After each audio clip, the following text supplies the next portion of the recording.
CNN ਨੇ ਇੱਕ ਜਿਹੜੀ ਨਵੀਂ ਰਿਪੋਰਟ ਦਾਅਵਾ ਉਸ ਦੇ ਵਿੱਚ ਕੀਤਾ, ਕਾਫੀ ਵੱਡਾ ਜਿਹੜਾ ਦਾਅਵਾ ਕੀਤਾ, ਖਾਸ ਕਰਕੇ ਈਰਾਨ ਵਾਰ ਨੂੰ ਜਿਹੜਾ ਉਹ ਲੈ ਕੇ। ਇਹ ਕਹਿ ਰਹੇ ਆ ਵੀ 8 ਮਿਡਲ ਈਸਟ ਦੇ ਮੁਲਕਾਂ 'ਚ ਜਿਹੜੇ ਅਮਰੀਕਾ ਦੇ ਵੱਖ-ਵੱਖ ਬੇਸ ਨੇ, ਉਹਨਾਂ ਚੋਂ ਜਿਹੜੇ 16 ਬੇਸ ਆ, ਉਹਨਾਂ ਨੂੰ ਈਰਾਨ ਵਾਲੇ ਡੈਮੇਜ ਕਰਨ ਦੇ ਵਿੱਚ ਕਾਮਯਾਬ ਜਿਹੜੇ ਹੋ ਰਹੇ ਆ। ਕਹਿੰਦੇ ਵੀ ਈਰਾਨ ਤੇ ਉਸਦੇ ਜਿਹੜੇ ਐਲਾਈਜ਼ ਆ, ਉਹਨਾਂ ਨੇ ਘੱਟੋ-ਘੱਟ 16 ਯੂਐਸ ਦੇ ਜਿਹੜੇ ਮਿਲਟਰੀ ਇੰਸਟਾਲੇਸ਼ਨ ਆ, ਬੇਸਿਸ ਆ, ਚਾਹੇ ਕੋਈ ਵੱਡਾ ਹੈ ਤੇ ਚਾਹੇ ਕੋਈ ਛੋਟਾ ਆ, ਉਸ ਨੂੰ ਨੁਕਸਾਨ ਪਹੁੰਚਾਉਣ ਦੇ ਵਿੱਚ ਕਾਮਯਾਬ ਜਿਹੜੇ ਉਹ ਹੋ ਰਹੇ ਆ। ਕਹਿੰਦੇ ਵੀ ਕਈਆਂ ਦੇ ਵਿੱਚ ਜ਼ਿਆਦਾ ਤੇ ਕਈਆਂ ਦੇ ਵਿੱਚ ਪਾਰਸ਼ਲ ਲਈ ਜਿਹੜਾ ਉਹਨਾਂ ਨੂੰ ਅਨਯੂਜ਼ੇਬਲ ਬਣਾ ਦਿੱਤਾ ਹੈਗਾ ਆ। ਸੋ ਇਹ ਜਿਹੜੀ ਹਰਜੋਤ ਸਿੰਘ ਜੀ ਇਸ ਟਾਈਮ CNN ਵਾਲੇ ਜਿਹੜੇ ਉਹ ਰਿਪੋਰਟ ਕਰ ਰਹੇ ਆ। $25 ਬਿਲੀਅਨ ਪਰਸੋਂ ਤੱਕ ਜਿਹੜੇ ਪੈਂਟਾਗਨ ਦੇ ਕੰਟਰੋਲਰ ਆ, ਉਹਨਾਂ ਨੇ ਕਿਹਾ ਸੀਗਾ ਵੀ ਹੁਣ ਤੱਕ ਅਮਰੀਕਾ ਦਾ ਖਰਚ ਹੋ ਚੁੱਕਾ $25 ਬਿਲੀਅਨ ਜਿਹੜੇ ਆ ਉਹ ਆਲਰੇਡੀ ਲੱਗ ਚੁੱਕੇ ਆ। ਤੇ ਕਹਿੰਦੇ ਵੀ ਜੇ ਬੇਸਿਸ ਨੂੰ ਇਹਨਾਂ ਨੇ ਡੈਮੇਜ ਕਰਨਾ ਹੈ ਤੇ ਇਹਦੇ ਵਿੱਚ ਹੋਰ ਪਤਾ ਨਹੀਂ ਕਿੰਨੇ ਬਿਲੀਅਨ ਡਾਲਰ ਐਡ ਜਿਹੜੇ ਉਹ ਤੁਸੀਂ ਕਰ ਲਓ। ਸੋ ਕਾਫੀ ਮਹਿੰਗੀ ਵਾਰ ਜਿਹੜੀ ਆ ਉਹ ਓਵਰਆਲ ਹਮੇਸ਼ਾ ਹੀ ਵਾਰ ਜਿਹੜੀ ਆ ਉਹ ਮਹਿੰਗੀ ਹੋਈ ਹੁੰਦੀ ਆ, ਇਹ ਕੋਈ ਸਸਤੀ ਤਾਂ ਜਿਹੜੀ ਉਹ ਰਹਿੰਦੀ ਨਹੀਂ। ਸੋ ਉਹ ਸਿਚੁਏਸ਼ਨ ਜਿਹੜੀ ਉਹ ਆਪਣੇ ਸਾਹਮਣੇ ਆ ਚੁੱਕੀ ਹੈਗੀ ਆ। ਸੋ ਹਰਜੋਤ ਸਿੰਘ ਜੀ, ਇਹ ਇੱਕ ਬਹੁਤ ਵੱਡਾ ਜਿਹੜਾ ਦਾਅਵਾ CNN ਵਾਲੇ ਆਪਣੀ ਜਿਹੜੀ ਰਿਪੋਰਟ ਦੇ ਵਿੱਚ ਕਰ ਰਹੇ ਹੈਗੇ ਆ ਵੀ 16 ਬੇਸਿਸ ਨੂੰ ਜਿਹੜਾ ਉਹ ਨੁਕਸਾਨ ਪਹੁੰਚਿਆ ਹੈਗਾ। ਕਹਿੰਦੇ ਵੀ ਪਹਿਲੋਂ ਅੱਜ ਤੱਕ ਕਦੀ ਵੀ ਇਦਾਂ ਦੀ ਚੀਜ਼ ਨਹੀਂ ਸੀ ਦੇਖੀ ਗਈ। ਕੁਵੈਤ ਵਾਲਾ ਤਾਂ ਕਹਿੰਦੇ ਵੀ ਕਾਫੀ ਜ਼ਿਆਦਾ, ਕਿਉਂਕਿ ਉਹ ਜਿਹੜੇ ਗੁੰਬਦ ਜੇ ਆਪਾਂ ਸ਼ੁਰੂਆਤੀ ਲੜਾਈ ਦੇ ਦਿਨਾਂ ਦੇ ਵਿੱਚ ਹੀ ਦੇਖਿਆ ਸੀਗਾ ਵੀ ਜਿਹੜੇ US ਮਿਲਟਰੀ ਦੇ ਰਡਾਰ ਸਿਸਟਮ, ਉਹ ਜਿਹੜੇ ਗੁੰਬਦ ਜੇ ਚਿੱਟੇ ਜੇ ਸੀਗੇ, ਉਹਨਾਂ ਦੇ ਉੱਤੇ ਸਿੱਧੇ ਹੀ ਜਿਹੜੇ ਉਹ ਡਰੋਨ ਮਾਰ ਕੇ ਈਰਾਨ ਵਾਲਿਆਂ ਨੇ ਉਹਨਾਂ ਨੂੰ ਨੁਕਸਾਨ ਪਹੁੰਚਾ ਦਿੱਤਾ। ਇਹਦੇ ਵਿੱਚ ਇਹ ਵੀ ਦੇਖਿਆ ਗਿਆ ਸੀਗਾ ਆਪਣੀ ਫਰੈਂਡਲੀ ਫਾਇਰ ਦੇ ਵਿੱਚ ਕੁਵੈਤ ਵਾਲਿਆਂ ਨੇ ਅਮਰੀਕਾ ਦੇ 2 ਜਿਹੜੇ ਲੜਾਕੂ ਜਹਾਜ਼ ਆ, ਉਹਨਾਂ ਨੂੰ ਵੀ ਸੁੱਟ ਲਿਆ ਸੀ। ਈਰਾਨ ਵਾਲੇ ਵੀ ਸੁੱਟਣ 'ਚ ਜਿਹੜੇ 2 ਜਹਾਜ਼ ਆ ਉਹ ਕਾਮਯਾਬ ਹੋਏ ਸੀਗੇ, ਪਰ 2 에ਅਰਮੈਨ ਜਿਹੜੇ ਡਿੱਗੇ ਸੀ ਉਹਨਾਂ ਨੂੰ ਸੁਰੱਖਿਅਤ ਉੱਥੋਂ ਕੱਢ ਲਿਆ ਗਿਆ ਸੀਗਾ। ਸੋ ਅਮਰੀਕਾ ਨੇ ਵੀ ਬਹੁਤ ਨੁਕਸਾਨ ਜਿਹੜਾ ਈਰਾਨ ਦਾ ਜਿਹੜਾ ਉਹ ਕੀਤਾ ਹੈ। ਉਹਨਾਂ ਦੀ ਬਹੁਤ ਸਾਰੀ ਜਿਹੜੀ ਕਹਿ ਲਓ ਵੀ ਲੀਡਰਸ਼ਿਪ ਆ, ਟੌਪ ਦੀ ਜਿਹੜੀ ਆ ਮੈਜੋਰਟੀ, ਉਹ ਖਤਮ ਕਰ ਦਿੱਤੀ ਗਈ ਹੈਗੀ ਆ। ਉਸ ਤੋਂ ਇਲਾਵਾ ਇਹਨਾਂ ਦੇ ਬੈਲਿਸਟਿਕ ਮਿਜ਼ਾਈਲਸ ਵਾਲੇ ਸਿਸਟਮ, ਉਹਨਾਂ ਨੂੰ ਵੀ ਡਿਸਟਰੋਏ ਜਿਹੜਾ ਉਹ ਕਰਨ 'ਚ ਕਾਮਯਾਬ ਰਹੇ ਆ। ਪਰ ਹੁਣ ਪਿਛਲੇ ਕੁਛ 2 ਵੀਕ ਦੀ ਸੀਜ਼ ਫਾਇਰ ਦੇ ਵਿੱਚ ਉਹ ਇਹ ਰਿਪੋਰਟਿੰਗ ਆ ਰਹੀ ਆ ਉੱਧਰੋਂ ਵੀ ਉਹ ਹੁਣ ਕਹਿ ਲਓ ਵੀ ਆਪਣੀਆਂ ਜਿਹੜੀਆਂ ਮਿਜ਼ਾਈਲਾਂ ਥੱਲੇ ਉਹਨਾਂ ਦੀਆਂ ਰਹਿ ਗਈਆਂ, ਦੱਬ ਗਈਆਂ ਆ, ਜਿਹੜੀਆਂ ਬੰਕਰ ਬਸਟਰ ਬੰਬਾਂ ਦੇ ਨਾਲ ਇਹਨਾਂ ਨੇ, ਕਿਉਂਕਿ ਕਿੰਨੇ ਹਜ਼ਾਰ ਜਿਹੜੇ ਬੰਬ ਆ ਅਮਰੀਕਾ ਤੇ ਇਜ਼ਰਾਈਲ ਨੇ ਮਿਲ ਕੇ ਈਰਾਨ ਦੇ ਉੱਤੇ ਜਿਹੜੇ ਸੁੱਟੇ ਆ, ਵੀ ਉਹਨਾਂ ਨੂੰ ਉੱਥੋਂ ਹੁਣ ਕੱਢਣ ਦੇ ਵਿੱਚ ਲੱਗੇ ਹੋਏ ਹੈਗੇ ਆ। ਸੋ ਇਹ ਆਊਟਲੈਟ CNN ਵਾਲੇ ਦਾਅਵਾ ਕਰ ਰਹੇ ਆ ਸੈਟੇਲਾਈਟ ਇਮੇਜ ਤੇ ਇੰਟਰਵਿਊਜ਼ ਜਿਹੜੀਆਂ ਉਹਨਾਂ ਨੇ ਅਧਿਕਾਰੀਆਂ ਦੇ ਨਾਲ ਕੀਤੀਆਂ ਆ US ਦੇ ਵਿੱਚ ਤੇ ਗਲਫ ਦੇ ਜਿਹੜੇ ਅਰਬ ਮੁਲਕ ਆ ਉਹਨਾਂ ਦੇ ਵਿੱਚ। ਸੋ ਉਹ ਜਿਹੜਾ ਉਹ ਕਹਿ ਰਹੇ ਆ ਵੀ ਕਾਫੀ ਜ਼ਿਆਦਾ ਜਿਹੜਾ ਨੁਕਸਾਨ ਆ ਇਸ ਦੇ ਵਿੱਚ ਪਹੁੰਚਿਆ ਹੈਗਾ ਆ। ਇਹਦੇ ਨਾਲ ਇਹ ਵੀ ਹੋ ਸਕਦਾ ਵੀ ਕੁਝ ਬੇਸ ਸ਼ਾਇਦ US ਨੂੰ ਕਿਤੇ ਬੰਦ ਹੀ ਜਿਹੜੇ ਆ ਉਹ ਨਾ ਕਰਨੇ ਪੈ ਜਾਣ। ਇਸ ਦੇ ਉੱਤੇ ਵੀ ਜਿਹੜੇ ਹੁਣ ਸਵਾਲ ਉੱਠ ਰਹੇ ਹੈਗੇ ਆ। ਸੋ ਇੱਕ US ਦਾ ਸੋਰਸ ਇਸ ਜਿਹੜੀ ਰਿਪੋਰਟਿੰਗ ਦੇ ਵਿੱਚ ਉਹ ਦੱਸ ਰਿਹਾ, ਕਹਿੰਦਾ ਵੀ ਇੰਨਾ ਕੁ ਜ਼ਿਆਦਾ ਡੈਮੇਜ ਸਕੇਲ ਜਿਹੜਾ ਹੋਇਆ ਵੀ ਅਨਪ੍ਰੈਸੀਡੈਂਟਡ ਆ। ਕਹਿੰਦਾ ਵੀ ਮੈਂ ਇਦਾਂ ਦਾ ਅੱਜ ਤੱਕ ਕਦੀ ਜਿਹੜਾ ਨੁਕਸਾਨ ਆ ਉਹ ਨਹੀਂ ਸੀ ਜਿਹੜਾ ਉਹ ਦੇਖਿਆ। ਈਰਾਨ ਦੇ ਫੋਰਸਿਸ ਵਾਲਿਆਂ ਨੇ ਜ਼ਿਆਦਾਤਰ ਜਿਹੜੇ ਐਡਵਾਂਸਡ ਰਡਾਰ ਇੰਸਟਾਲੇਸ਼ਨ ਆ ਉਹਨਾਂ ਨੂੰ ਨਿਸ਼ਾਨਾ ਜਿਹੜਾ ਉਹ ਬਣਾਇਆ। ਕਮਿਊਨੀਕੇਸ਼ਨ ਇਨਫਰਾਸਟ੍ਰਕਚਰ ਤੇ 에ਅਰਕ੍ਰਾਫਟਸ ਨੂੰ ਹੀ ਈਰਾਨ ਵਾਲਿਆਂ ਨੇ ਜਿਹੜਾ ਉਹ ਨਿਸ਼ਾਨਾ ਬਣਾਇਆ। ਇਸ ਦੇ ਵਿੱਚ ਜਿਹੜਾ ਹਰਜੋਤ ਸਿੰਘ ਜੀ ਲੁਕਵੇਂ ਢੰਗ 'ਚ ਚਾਈਨਾ ਵਾਲਿਆਂ ਨੇ ਕਹਿੰਦੇ ਬਹੁਤ ਮਦਦ ਈਰਾਨ ਵਾਲਿਆਂ ਦੀ ਕੀਤੀ, ਨਿਸ਼ਾਨਦੇਹੀ ਜਿਹੜੀ ਉਹ ਕਰਨ ਦੇ ਵਿੱਚ ਵੀ ਕਿਹੜੀ ਇੰਸਟਾਲੇਸ਼ਨ ਕਿੱਥੇ ਆ, ਕਿਹੜੇ ਜਿਹੜੇ ਥਾਵਾਂ ਦੇ ਉੱਤੇ ਤੁਸੀਂ ਹਮਲਾ ਕਰੋ ਤਾਂ ਇਹਨਾਂ ਨੂੰ ਨੁਕਸਾਨ ਜਿਹੜਾ ਉਹ ਪਹੁੰਚੇਗਾ। ਸੋ ਉਧਰ ਜਿਹੜੇ ਆਪਣੇ ਸਕੱਤਰ ਹੈਗੇ ਨੇ ਡਿਪਾਰਟਮੈਂਟ ਆਫ ਡਿਫੈਂਸ ਦੇ, ਉਹ ਕਹਿ ਲਓ ਵੀ ਆਪਾਂ ਨੂੰ ਪਤਾ ਹੀ ਆ ਵੀ ਕਿਸ ਤਰੀਕੇ ਦੀ ਬਿਆਨਬਾਜ਼ੀਆਂ ਜਿਹੜੀਆਂ ਆ ਉਹ ਚੱਲ ਰਹੀਆਂ, ਕਿਉਂਕਿ ਉਹਨਾਂ ਨੂੰ ਹੁਣ ਇਸ ਈਰਾਨ ਵਾਰ ਦੇ ਲਈ ਕਾਂਗਰਸ ਦੇ ਵਿੱਚ ਸਾਹਮਣੇ ਸੱਦਿਆ ਗਿਆ। ਸਵਾਲ ਜਵਾਬ ਜਿਹੜੇ ਉਹ ਹੋ ਰਹੇ ਆ ਤੇ ਸਵਾਲਾਂ ਦੇ ਜਿਹੜੇ ਵੱਡੇ ਜਿਹੜੇ ਕਹਿ ਲਓ ਵੀ ਪੱਕੇ ਜਵਾਬ ਆ ਉਹ ਹਾਲ ਦੀ ਘੜੀ ਇਹਨਾਂ ਦੇ ਕੋਲ ਹੈ ਨਹੀਂ ਆ। ਹਾਂ, ਜਿਹੜੀਆਂ ਗੱਲਾਂ ਸ਼ੁਰੂਆਤ ਤੋਂ ਕਰਦੇ ਆ ਰਹੇ ਸੀ ਵੀ ਉਹਨਾਂ ਨੇ ਨਿਊਕਲੀਅਰ ਬੰਬ ਬਣਾ ਲੈਣਾ ਸੀ, ਉਹ ਸਾਰਾ ਕੁਝ ਕਰਨ ਦੇ ਉਹ ਬਿਲਕੁਲ ਲਾਗੇ ਸੀਗਾ ਤੇ ਉਹ ਚੀਜ਼ਾਂ ਜਿਹੜੀਆਂ ਸੀ ਉੱਥੇ ਉਹਨਾਂ ਨੇ ਬਾਰ-ਬਾਰ ਇਸ ਦੇ ਵਿੱਚ ਨਾਲ-ਨਾਲ ਦੱਸੀਆਂ ਹੈਗੀਆਂ ਆ। ਪੈਂਟਾਗਨ ਦਾ ਕੰਟਰੋਲਰ ਜਿਹੜਾ ਜੂਲਸ ਜੇ ਹਰਸਟ ਉਹਨੇ ਲਾਅਮੇਕਰਸ ਨੂੰ ਜਿਹੜਾ ਦੱਸਿਆ, ਜਿੱਦਾਂ ਆਪਾਂ ਪਹਿਲਾਂ ਦੱਸਿਆ ਤੇ ਵੀ ਸੋ ਫਾਰ 25 ਬਿਲੀਅਨ ਆ ਤੇ ਇੰਟਰਨਲ ਐਸਟੀਮੇਟ ਕਹਿੰਦੇ ਵੀ ਦੱਸ ਰਹੇ ਵੀ ਇਹ 40 ਤੋਂ 50 ਬਿਲੀਅਨ ਡਾਲਰ ਤੱਕ ਦੀ ਜਿਹੜੀ ਇਹ ਵਾਰ ਹੋ ਸਕਦੀ ਆ। ਉਹ ਵੀ ਬਸ਼ਰਤੇ ਤਾਂ ਜੇ ਹੁਣ ਬਿਲਕੁਲ ਰੁਕ ਜਾਂਦੀ ਆ ਤੇ ਇਸ ਨੂੰ ਜਿਹੜਾ ਰਿਪੇਅਰ ਕਰਨ ਦੇ ਵਿੱਚ ਇੰਨਾ ਖਰਚਾ ਜਿਹੜਾ ਉਹ ਆ ਸਕਦਾ ਹੈਗਾ ਆ। ਸੋ ਗਲਫ ਦੇ ਮੁਲਕ ਜਿਹੜੇ ਹਰਜੋਤ ਸਿੰਘ ਜੀ ਇਸ ਗੱਲੋਂ ਅੰਦਰ ਖਾਤੇ ਹੋ ਸਕਦਾ ਵੀ ਉਹ ਦਬਾਅ ਪਾ ਰਹੇ ਹੋਣ ਵੀ ਭਾਈ ਤੁਸੀਂ ਵੀ ਆਪਣਾ ਬੇਸ ਬੂਸ ਤੋਂ ਚੱਕੋ, ਵੀ ਸਾਨੂੰ ਤਾਂ ਹੋਰ ਜ਼ਿਆਦਾ ਖਤਰਾ ਜਿਹੜਾ ਬਣ ਗਿਆ ਆ ਵੀ ਈਰਾਨ ਵਾਲੇ ਸਾਡੇ ਤੇ ਹੀ ਜਿਹੜਾ ਉਹ ਨਿਸ਼ਾਨਾ ਸਾਧੀ ਜਿਹੜਾ ਉਹ ਜਾ ਰਹੇ ਆ। ਸੋ ਇਹ ਹੁਣ ਦੇਖਣਾ ਹੋਊਗਾ ਵੀ ਸਮਾਂ ਆਉਣ ਵਾਲਾ ਕਿਸ ਤਰੀਕੇ ਦਾ ਜਿਹੜਾ ਹਰਜੋਤ ਸਿੰਘ ਜੀ ਰਹਿੰਦਾ ਆ। ਪਰ CNN ਦੀ ਰਿਪੋਰਟਿੰਗ ਮੁਤਾਬਕ ਇਹ ਕਿਹਾ ਜਾ ਰਿਹਾ ਵੀ 16 US ਦੇ ਜਿਹੜੇ ਬੇਸਿਸ ਮਿਡਲ ਈਸਟ ਦੇ ਵਿੱਚ ਆ ਉਹਨਾਂ ਨੂੰ ਈਰਾਨ ਵਾਲੇ ਨੁਕਸਾਨ ਪਹੁੰਚਾਉਣ 'ਚ ਕਾਮਯਾਬ ਰਹੇ ਆ।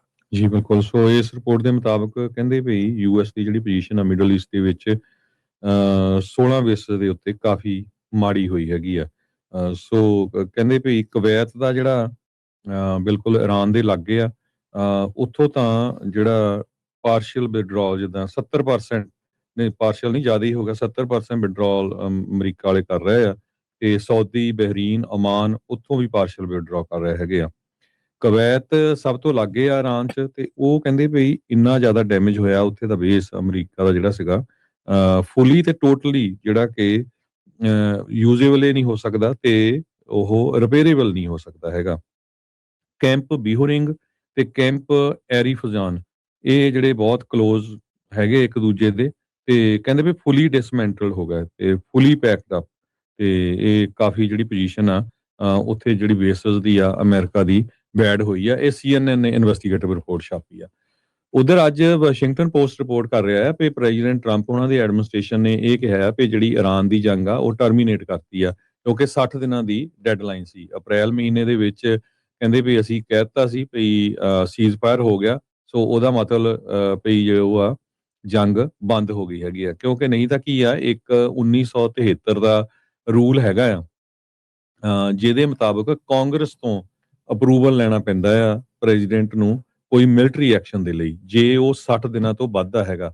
ਸੋ 60 ਦਿਨਾਂ ਤੋਂ ਪਹਿਲਾਂ ਹੀ ਜਿਹੜਾ ਆ ਉਹ ਅੱਜ ਅਨਾਉਂਸਮੈਂਟ ਕਰ ਦਿੱਤੀ ਆ ਵੀ ਸਾਡੀ ਜਿਹੜੀ ਜੰਗ ਆ ਉਹ ਅਸੀਂ ਟਰਮੀਨੇਟ ਕਰ ਦਿੱਤੀ ਹੈਗੀ ਆ। ਇਹ ਵਾਸ਼ਿੰਗਟਨ ਪੋਸਟ ਜੋ ਆ ਰਿਪੋਰਟ ਕਰ ਰਿਹਾ ਹੈ ਕਿਉਂਕਿ ਸੈਕਟਰੀ ਆਫ ਡਿਫੈਂਸ ਦੇ ਜਿਹੜੇ ਪੀਟ ਹੈਗਸਟ ਆ ਉਹਨਾਂ ਦੀ ਟੈਸਟੀਮੋਨੀ ਹੋਈ ਸੀ ਆਰਮ ਸਰਵਿਸਿਜ਼ ਕਮੇਟੀ ਦੇ ਸਾਹਮਣੇ ਤੇ ਕਾਫੀ ਜ਼ਿਆਦਾ ਜਿਹੜੇ ਕੁਐਸਚਨਸ ਆ ਉਹਨਾਂ ਦੇ ਉਹ ਆਨਸਰ ਸਹੀ ਨਹੀਂ ਦੇ ਸਕੇ। ਹਾਲਾਂਕਿ ਕਹਿੰਦੇ ਸੀਜ਼ ਫਾਇਰ ਜ਼ਰੂਰ ਐਕਸਟੈਂਡ ਕਰ ਦਿੱਤੀ ਗਈ ਆ ਪਰ ਈਰਾਨ ਦੇ ਜੋ ਉਹਨਾਂ ਦੇ ਅਜੇ ਵੀ ਉਹ ਚੌਕ ਹੋਲਡ ਦੇ ਵਿੱਚ ਆ। ਕਹਿੰਦੇ ਸਟੇਟ ਆਫ ਹਾਰਮਜ਼ ਨੂੰ ਲੈ ਕੇ US ਦੀ ਨੇਵੀ ਨੇ ਪੂਰਾ ਬਲੌਕੇਡ ਈਰਾਨ ਦੇ ਜਿਹੜੇ ਆਇਲ ਟੈਂਕਰਸ ਆ ਉਹਨਾਂ ਦਾ ਕੀਤਾ ਹੋਇਆ ਹੈ ਜੋ ਕਿ ਸਮੁੰਦਰ ਤੋਂ ਬਾਹਰ ਹੋਰ ਕਿਸੇ ਮੁਲਕ ਨੂੰ ਨਾ ਜਾ ਸਕਣ। ਜੀ ਬਿਲਕੁਲ।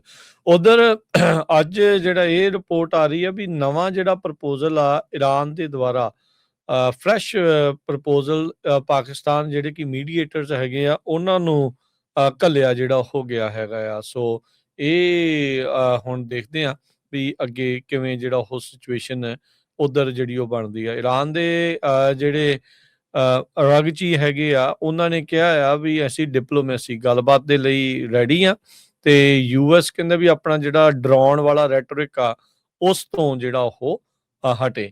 ਕਹਿੰਦੇ ਵੀ ਇਹ ਖਬਰ ਆਉਣ ਤੋਂ ਬਾਅਦ ਦੇ ਵਿੱਚ ਤੇਲ ਦੀਆਂ ਕੀਮਤਾਂ 'ਚ ਥੋੜੀ ਜਿਹੀ ਗਿਰਾਵਟ ਦਰਜ ਹੋਈ ਆ ਵੀ ਈਰਾਨ ਨੇ ਨਵਾਂ ਪੀਸ ਪ੍ਰਪੋਜ਼ਲ ਜਿਹੜਾ ਆ ਉਹ ਅਮਰੀਕਾ ਨੂੰ ਪਾਕਿਸਤਾਨ ਦੇ ਹੱਥੇ ਜਿਹੜਾ ਉਹ ਘੱਲਿਆ ਹੈਗਾ ਆ। ਟਰੰਪ ਹੁਣਾਂ ਦਾ ਕਹਿਣਾ ਆ ਕਹਿੰਦੇ ਵੀ ਈਰਾਨ ਵਾਲੇ ਡੀਲ ਬਣਾਉਣਾ ਚਾਹੁੰਦੇ ਆ ਪਰ ਉਹ ਅਜੇ ਸੈਟਿਸਫਾਈਡ ਨਹੀਂ ਹੈਗੇ, ਉਹ ਖੁਦ ਸੈਟਿਸਫਾਈਡ ਨਹੀਂ ਹੈਗੇ। ਸੋ ਕਹਿੰਦੇ ਵੀ ਦੇਖਦੇ ਆ ਵੀ ਅੱਗੇ ਕੀ ਜਿਹੜਾ ਇਸ ਦੇ ਵਿੱਚ ਬਣਦਾ ਹੈਗਾ ਆ। ਸੋ ਇਹਨਾਂ ਨੇ ਵਾਈਟ ਹਾਊਸ ਨੇ ਬੀਤੇ ਦਿਨਾਂ ਦੇ ਵਿੱਚ ਇਹ ਬਿਆਨ ਦਿੱਤਾ ਸੀਗਾ ਵੀ ਅਸੀਂ ਪ੍ਰੈਸ ਦੇ ਜ਼ਰੀਏ ਤੁਹਾਡੇ ਨਾਲ ਗੱਲਬਾਤ ਨਹੀਂ ਕਰਨੀ, ਜੇ ਗੱਲਬਾਤ ਕਰਨੀ ਆ ਈਰਾਨ ਵਾਲਿਆਂ ਲਈ ਕਿਹਾ ਸੀਗਾ ਵਾਈਟ ਹਾਊਸ ਨੇ ਵੀ ਸਿੱਧੀ ਜਿਹੜੀ ਉਹ ਸਾਡੇ ਨਾਲ ਗੱਲ ਕਰੋ। ਪਰ ਇਹ ਹੁਣ ਜਿਹੜੀ ਗੱਲਬਾਤ ਆਪਾਂ ਨੂੰ ਪਤਾ ਵੀ ਜਿਹੜੇ ਮੀਡੀਏਟਰਸ ਆ ਉਹਨਾਂ ਦੇ ਜ਼ਰੀਏ ਹੋ ਰਹੀ ਆ। ਜਿਹੜਾ ਰਗਾਚੀ ਆ ਈਰਾਨ ਦਾ ਫੋਰਨ ਮਿਨਿਸਟਰ ਉਹ ਬੀਤੇ ਦਿਨਾਂ ਦੇ ਵਿੱਚ Turkey, Qatar, Saudi Arabia, Egypt, Iraq, Azerbaijan ਇਹਨਾਂ ਸਾਰਿਆਂ ਦੇ ਨਾਲ ਜਿਹੜੀ ਆ ਕਾਲ ਉਸਨੇ ਕੀਤੀ ਆ ਤੇ ਕਈ ਮੁਲਕਾਂ ਦੇ ਵਿੱਚ ਉਹ ਖੁਦ ਵੀ ਆਪ ਜਾ ਕੇ ਜਿਹੜੇ ਉਹ ਆਇਆ ਹੈਗਾ ਆ। ਸੋ ਇਹ ਜਿਹੜੀ ਉਧਰ ਸਿਚੁਏਸ਼ਨ ਬਣੀ ਆ। ਸੋ ਟਰੰਪ ਹੋਣਾ ਨੇ ਕਿਹਾ ਆ ਵੀ ਇਹ ਰੈਡੀ ਨੇ ਇਰਾਨ ਵਾਲੇ ਗੱਲ ਕਰਨ ਦੇ ਲਈ, ਪਰ ਮੈਂ ਅਜੇ ਸੈਟਿਸਫਾਈਡ ਨਹੀਂ ਆ ਜਿਹੜੀਆਂ ਗੱਲਾਂ ਆ ਉਹ ਕਰ ਰਹੇ ਆ।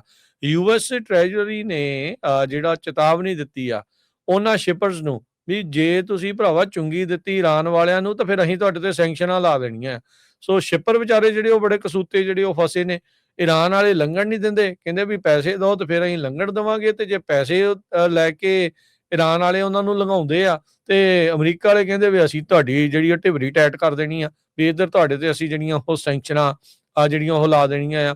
ਸੋ ਉਹ ਸਿਚੁਏਸ਼ਨ ਉਹਨਾਂ ਦੇ ਲਈ ਜਿਹੜੀ ਬੜੀ ਬੈਡ ਜਿਹੜੀ ਓਵਰਆਲ ਸ਼ਿਪਰਸ ਦੇ ਲਈ ਜਿਹੜੀ ਉਧਰ ਬਣ ਚੁੱਕੀ ਆ ਸਟੇਟ ਆਫ ਹਾਰਮੋਜ਼ ਦੇ ਵਿੱਚ ਖਾਸ ਕਰਕੇ। ਸੋ ਓਪੈਕ ਦੇ ਵਿੱਚੋਂ ਆਲਰੇਡੀ ਜਿਹੜਾ UAE ਆ ਉਹ ਬਾਹਰ ਨਿਕਲ ਚੁੱਕਾ ਹੈ। ਟ੍ਰੈਜਰੀ ਆਫਿਸ ਦੇ ਐਡਵਾਈਜ਼ਰੀ ਨੋਟ ਜਾਰੀ ਕੀਤਾ ਹੈ ਫੋਰਨ ਐਸੈਟ ਕੰਟਰੋਲ ਵਾਲਿਆਂ ਨੂੰ, ਵੀ ਕਹਿੰਦੇ ਵੀ ਸਾਨੂੰ ਪਤਾ ਵੀ ਇਰਾਨ ਵਾਲੇ ਡਿਮਾਂਡ ਕਰ ਰਹੇ ਆ ਪੇਮੈਂਟਸ ਸੇਫ ਪੈਸੇਜ ਦੇ ਲਈ ਹਾਰਮੋਜ਼ ਤੋਂ, ਤੇ ਕਈ ਸੈਵਰਲ ਆਪਸ਼ਨ ਜਿਹੜੀਆਂ ਦੇ ਰਹੇ ਆ, ਚਾਹੇ ਫੀਅਟ ਦੀ currency, digital asset, offset, informal swap, in kind payment, charitable donations Iranian Red Crescent Society ਦੇ ਨਾਂ ਦੇ ਉੱਤੇ ਜਾਂ ਅੰਬੈਸੀ ਨੂੰ ਜਿਹੜੀਆਂ ਦਿੱਤੀਆਂ ਜਾ ਰਹੀਆਂ ਆ।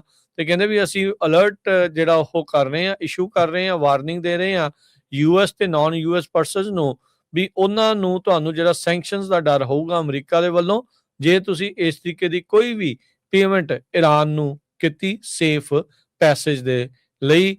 ਸੋ ਇਹ ਹੁਣ ਉਹਨਾਂ ਨੇ ਜਿਹੜੀ ਉਹ ਨਵੀਂ ਚੇਤਾਵਨੀ ਦੇ ਦਿੱਤੀ ਆ। ਡੈਮੋਕ੍ਰੇਟ ਪਾਰਟੀ ਦੇ ਜਿਹੜੇ ਕਾਂਗਰਸਮੈਨ ਟੈਡ ਲਿਊ ਉਹਨਾਂ ਨੇ ਕਿਹਾ ਵੀ ਅਮਰੀਕਨ ਲੋਕ ਇਸ ਟਾਈਮ ਪੂਰੀ ਤਰ੍ਹਾਂ ਕ੍ਰਸ਼ ਹੋ ਰਹੇ ਨੇ ਜਿਹੜੇ ਗੈਸ ਸਟੇਸ਼ਨ ਦੇ ਉੱਤੇ।